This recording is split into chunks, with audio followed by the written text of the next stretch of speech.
L-infrastruttura sportiva f'Għawdex se tkompli tissaħħaħ bil-bini ta' trakka tal-atletika. Il-Ministru għal Għawdex Clint Camilleri qal li di trakka tal-atletika hija l-pass li jmiss wara proġett kbir tal-padiljun sportiv u akwatiku fir-Rabat Għawdex.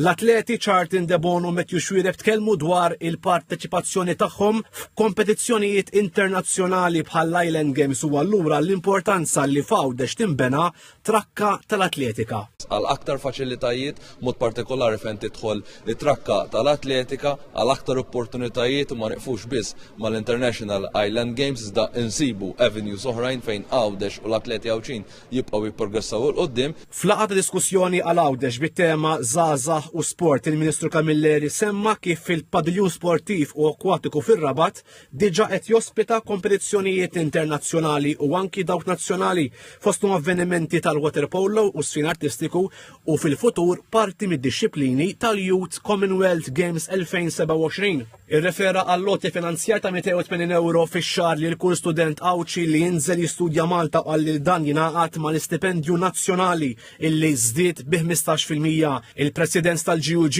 Matthew Grech irrikonoxxa l-importanza ta' din lotja ta' €280 qal li l-pass li jmissu il-ħolqien ta' spazji f'Għawdex iddedikati apposta għal studenti Għawċin sabiex tissaħħaħ il-kollaborazzjoni bejniethom.